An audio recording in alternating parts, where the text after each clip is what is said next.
Olha, Eduardo, nós já estamos na linha com o doutor Vitor Barros, diretor do Instituto Médico Legal, né, que tem feito aí um trabalho importante lado a lado com a sociedade, trazendo esclarecimentos importantes de casos não iguais a esse, né, mas outros também que demandam aí de uma perícia, de um estudo técnico muito bem aprofundado. Doutor Vitor, uma satisfação recebê-lo aqui no nosso Jornal da Xodó. Muito boa tarde. Boa tarde, satisfação toda minha. Doutor Vitor, nós conversamos agora antes do senhor com Jairo Júnior, né? E trouxe algumas informações sobre os trabalhos que estão sendo desenvolvidos aí pelo Instituto Médico Legal nos laudos periciais com relação a esse caso, né? Esse crime macabro, né? E que pé estamos e o que é que a gente pode trazer para a nossa sociedade, Bareta Filho, Eduardo Carvalho e Valquíria Miron? Bom, nós recebemos esse corpo, né, num estágio bem avançado de putrefação, né, que a gente caracteriza como uma esqueletização.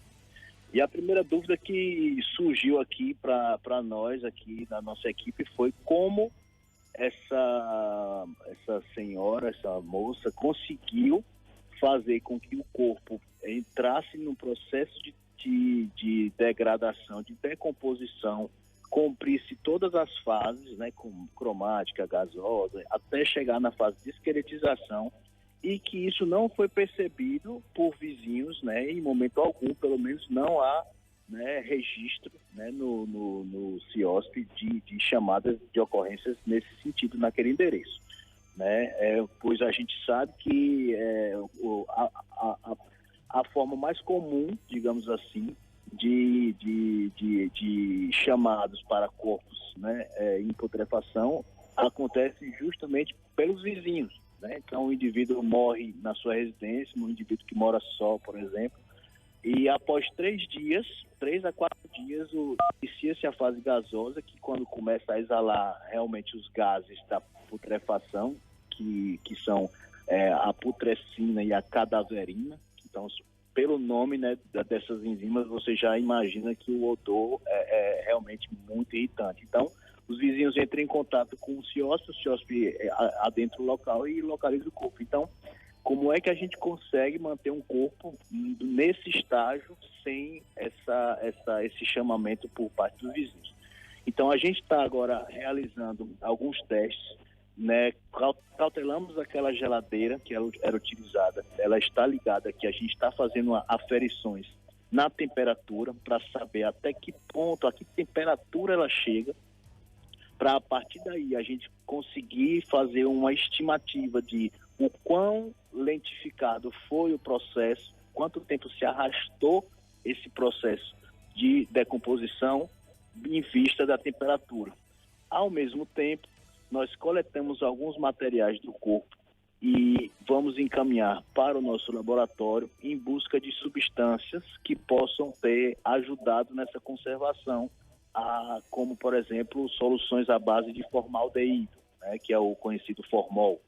Então, nós temos alguns órgãos que estão aqui petrificados, que inclusive exalam um cheiro semelhante de formol, e a gente acredita que pode ter sido também utilizado um método químico, né, de conservação, o formol, além do método físico, né, da temperatura fria. Então, a nossa hipótese no momento é que, aliado ao frio do ambiente em que ele estava, né, a geladeira, ao ambiente seco, né, a geladeira, ela não, por não estar com umidade, ela mantém um ambiente seco.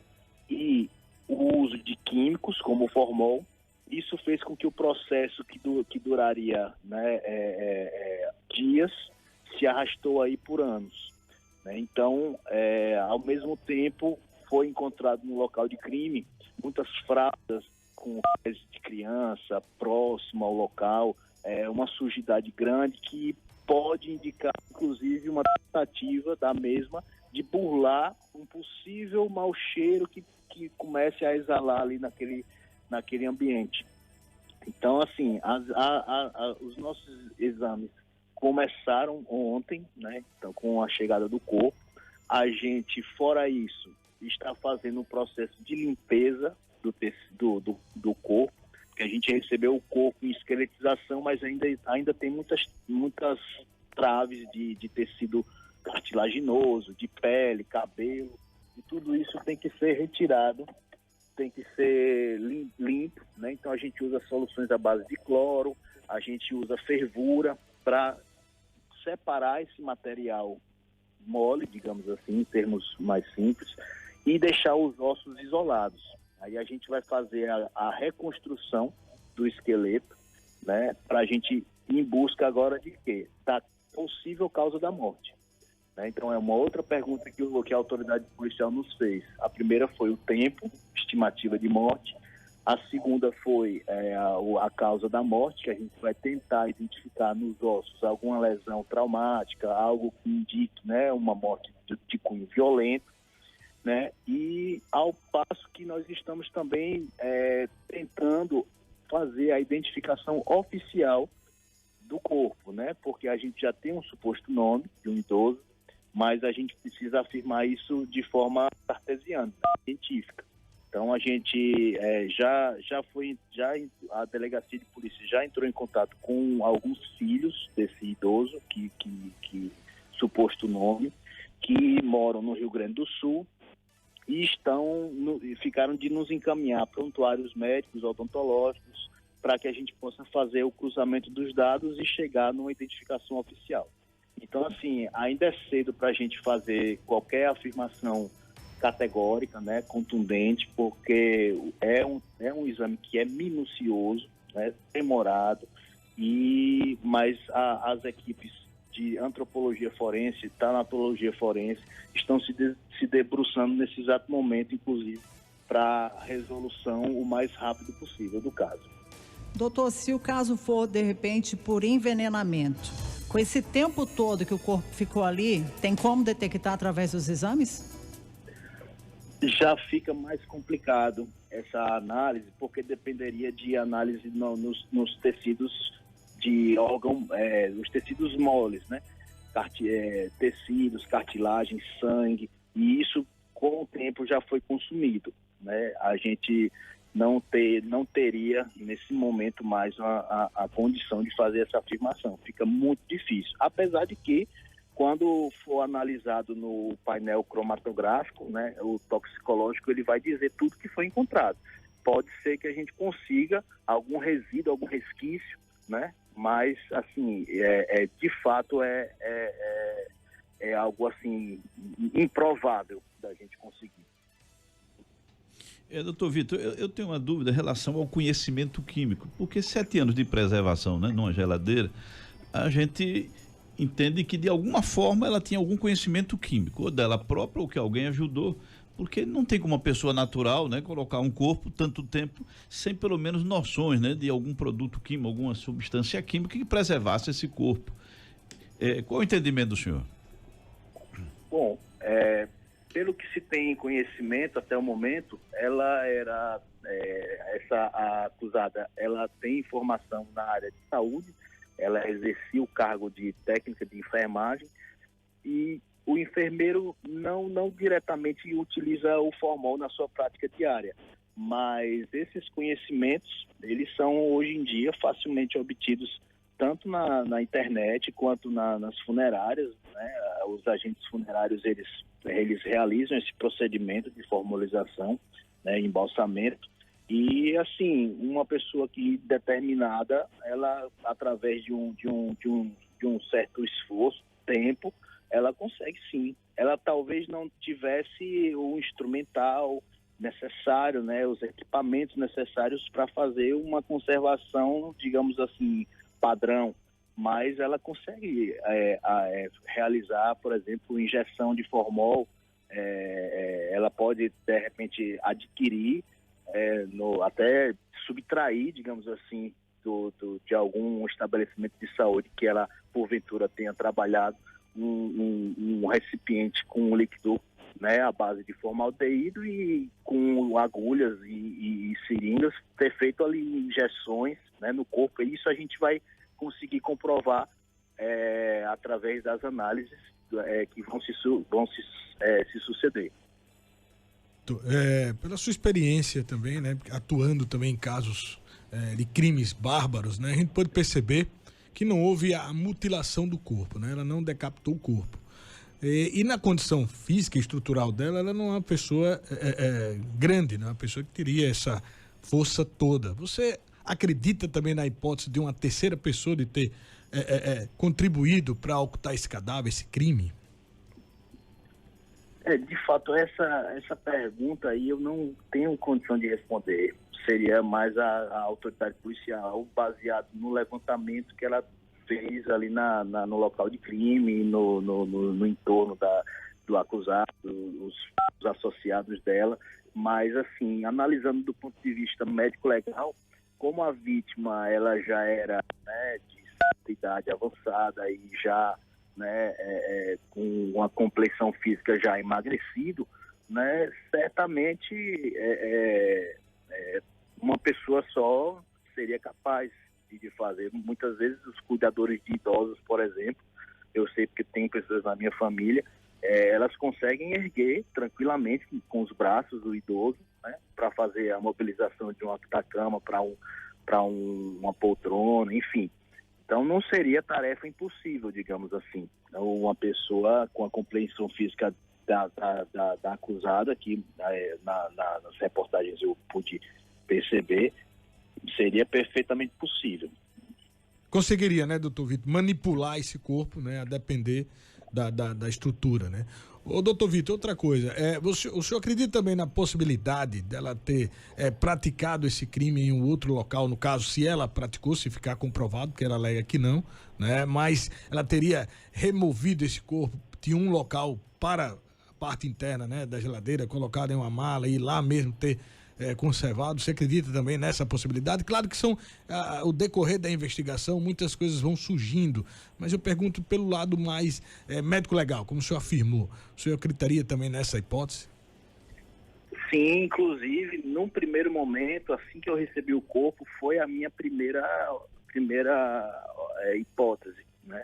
Que ela pudesse ter sepultado esse corpo em algum local e, posteriormente, quando já não houvesse odor, ela tê-lo recuperado e trazido para a sua residência, né? No entanto, na análise minuciosa do corpo, eu e a equipe, nós não encontramos terra, nenhum material sugestivo de solo que pudesse indicar uma inumação, um sepultamento e uma exumação, entendeu? Não sei se está me compreendendo. Porque Entendo. Se tivesse esse material, inclusive eu já tinha até acionado um colega da Polícia Federal para fazer essa análise em Brasília, uma vez que aqui em Sergipe a gente não faz essa análise de microvestígios em busca de solo. Porém, quando a gente fez uma análise minuciosa, não encontramos nenhum sinal de terra. Então isso já fala contra o fato dela ter enterrado, por exemplo. Então, mas como eu disse, a gente está começando, né? A gente precisa ver qual a temperatura que essa geladeira consegue manter para a gente estabelecer porque a gente trabalha com a resfriação no nosso IML, né? Então a gente tem conhecimento nessa área, né? A gente sabe o quanto tempo um corpo resfriado pode ficar. Até porque a própria mochila acaba sendo um isolante também, né? Pode preservar. Então a gente vai fazer algumas prospecções nesse sentido. Vitor, até a própria mala, ela pode ser também, ela isolou também o corpo, né? Ela contribuiu de alguma forma, né? Para que essa temperatura, ou seja, teria que ser uma geladeira até muito potente, né? Que suportasse manter aí esse corpo. Mas, realmente, existe algum prazo, doutor Vitor, para que esse laudo possa ser concluído? Só uma observação, a gente está falando aqui só de alentecimento, de retardamento do processo, porque o corpo ele está esqueletizado. Se ele tivesse sido encontrado perfeitamente incólume, aí a gente poderia estar falando Então, assim, ela não fez uma conservação. Ele, de fato, está em fase de esqueletização. Então, ele cumpriu as etapas e tal. A questão é que se essas etapas elas são feitas de forma lenta, ao decorrer de anos, então é mais fácil ela conseguir burlar aquele mau cheiro, porque ele não vai se apresentar rapidamente de uma vez, entendeu? Que é o que acontece normalmente. Então, essa hipótese que está sendo testada é que o resfriamento gerou um atraso significativo no processo de decomposição e esse atraso foi o responsável, juntamente com as fezes no local, que fizeram com que as pessoas não percebessem aquele mau cheiro, entendeu? A gente está trabalhando com essa hipótese principal. Perfeito, doutor Vitor. É um caso muito macabro, eu acredito que pela sua experiência, né, dirigindo hoje o Instituto Médico Legal, eu acredito que não tem até hoje, né, um caso semelhante a esse. Eu já teve, assim, pela literatura, pelos seus conhecimentos aí com outros colegas de outros estados. Não, realmente, Bareta Filho, veja, aqui em Sergipe eu costumo brincar com os colegas assim do resto do Brasil, nos encontros quando a gente tem, que a gente costuma ser pioneiro em muita coisa. A gente teve no ano passado a infelicidade daquele fato ocorrido, né, em Ubaúba, que o indivíduo lá faleceu durante uma abordagem da Polícia Rodoviária Federal, e quando a gente foi estudar o caso, a gente não encontrou nada na literatura brasileira de casos semelhantes de morte relacionadas ao uso do gás lacrimogêneo. Fomos encontrar apenas na literatura no Oriente Médio, para você ter uma ideia. Aí esse ano agora temos um caso desse que também desafia, né, os nossos conhecimentos, mas isso é bom, que faz com que a gente procure cada vez mais estudar, se atualizar. Excelente. Verdade, doutor. Pena que as informações, né, Eduardo, negativas, né, que não, de uma certa forma, não soma, né, claro, tudo pode acontecer, né, a mente humana é difícil mesmo de se escrever, a capacidade de cada um, mas que infelizmente é um crime bárbaro e que requer ainda muitos mistérios, né. É que esse crime certamente vai contribuir para as 3 áreas, né, área médica, essa é inegável, área policial, o que leva-se em conta também, rapaz, são 7 anos de ocultação, né? Isso. E a área jurídica. E está se agregando hoje outra área que eu observei da advogada da ré, que é a questão do comportamento psíquico. Então, querendo ou não, né, esse malefício todo, pelo menos vai contribuir com 4 áreas de estudo, né? Certamente nós vamos fazer debates, né? Debate no Brasil inteiro, fruto desse caso aqui de Sergipe, doutor Vitor. Muito obrigado, doutor Vitor, pela sua participação.